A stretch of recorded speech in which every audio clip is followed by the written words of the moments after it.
Welcome sa Durs TV. Kung interesado ka sa ganitong news, huwag kalimutang isubscribe ang ating YouTube channel. Maraming salamat! Welcome po ulit sa ating panibagong update tungkol sa Kim Pao. Ihahatid ko po sa inyo ang pinakabago at pinaka-latest na mga kaganapan tungkol sa kanila.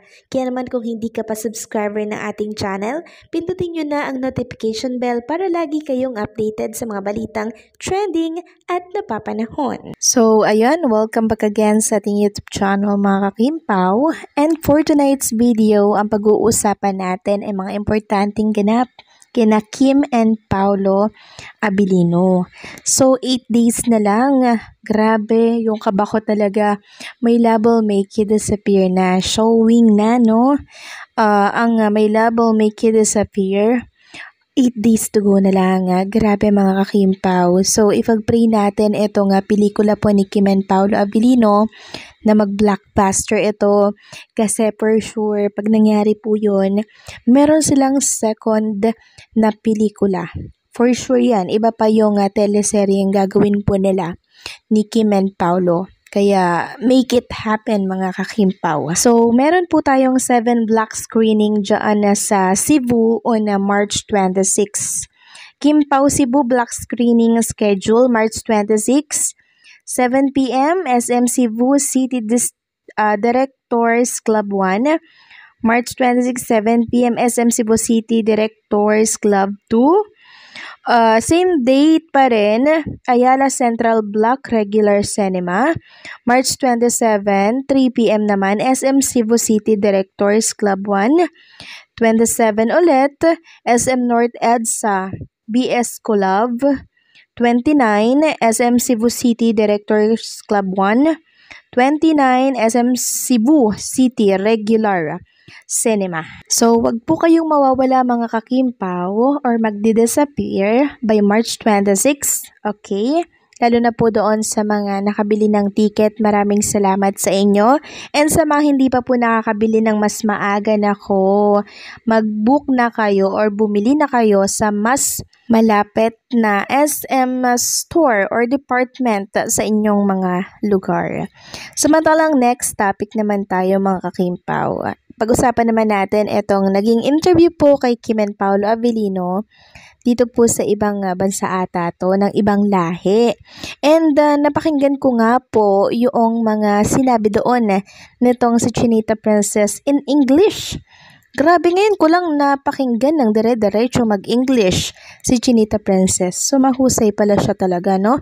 So, eto lang naman yung binabash po ng ilang mga bashers dyan na kesyo hindi daw po nakapagtapos ng pag-aaral si Kim. Wala daw pong diploma. Pero tingnan nyo naman si Kim, ang husay pong mag-English. No, ang husay pong sumagot. Sobrang nakaka-amaze lang kasi parang daig niya pa po, no? Yung mga may diploma. Maging sa achievement naman mga kakimpaw. Hindi ko naman minamaliit pero minamaliit kasi nila si Kim. Syempre, itataas natin si Kim na higit pa po sa may diploma yung naging achievement niya. Samantalang next topic naman tayo mga kakimpaw. Sabi kasi ni Margaret Vlog, malala na talaga Kim Chu, kumalat na yung fake news. Hirap na makontrol, sarado na isipan ng marami. Naniwala na sila. Yung dapat na mensahe ni Kimi na deserve nating bumangon at magpatuloy na message niya sa mga taong nawawalan na ng pag-asa and message niya din sa mga resbacker ng TNT aba naging iba ang meaning. Nabigyan ng magulong kulay ng mga bashers at yung mga nag-edit naman ng totoong nangyari ay tuwang-tuwa sila. OMG, sana wag manaig ang kasamaan, magbago na po kayo, spread love and kindness, not fake news. So, wag po kayong mag-alala mga kakimpaw kasi mas marami pa din po talagang nagmamahal kay Kim Chu kesa po doon sa mga galit na galit tapos bashers po nitong si Kim. Diba? Ang init pa rin po niya tinanggap dyan sa Cebu, dyan sa Coronadal, 'Diba? So, yung mga fake news na yan, hindi po dapat yan pinapaniwalaan. Lagi po tayong mag-fact check bago tayo maniwala. Okay? Kasi walang mapapaniwala dyan kundi yung mga uto-uto po eh. So, kung may naniniwala, uto-uto po sila. Kahit anong explain po ni Kim Chiu, hindi yan maniniwala. Kasi sarado na po ang isipan nila. Kasi sila po ay uto-uto at hindi malawak ang isipan. Kaya sabi dito ng isang fan, sa mga fans ni Kim at ng Kim Pao, send nyo daw po ang names at screenshots ng mga nangbabash at nagpapalagana po ng fake news sa email address ng cybercrime@doj.gov.ph. So ayan mga kakimpaw ha, para po doon sa mga nangbabash at nagkakalat po ng fake news ay isend nyo lamang po dito sa cybercrime@doj.gov.ph. Para may kalagyan po yung mga nagkakalat ng fake news at naninira po dito kay Chinita Princess. Samantalang, next topic naman tayo mga kakimpaw. Tungkol po ito sa nakita kong video nitong nakaraan pa to ha. Supposedly, dapat i-update ko sa inyo ito noong isang gabi.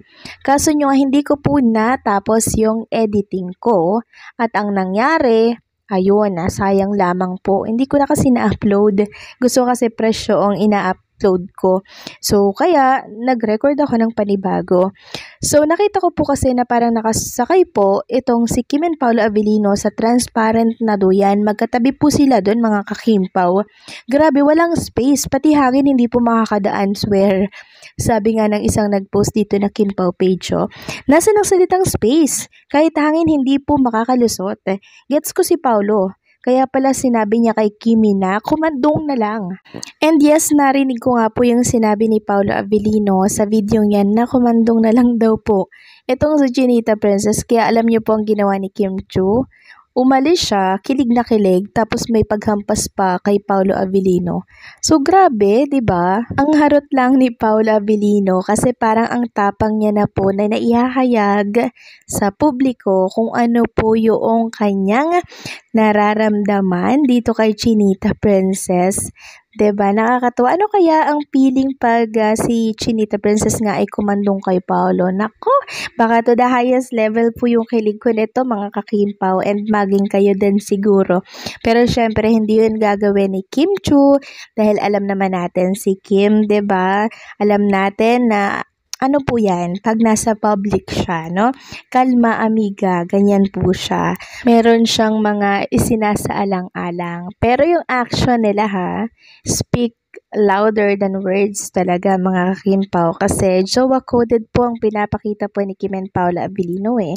Kahit saan yan, kahit sa ang interview, kahit sa ang promos nila magkasama, lagi po talagang hindi may iwasan na makita natin yung tinatawag na coded bilang magjowa na matawag, 'di ba? So paano mga kakimpaw, antayin niyo po yung next update natin. Okay? Thank you po sa inyong pag-suporta.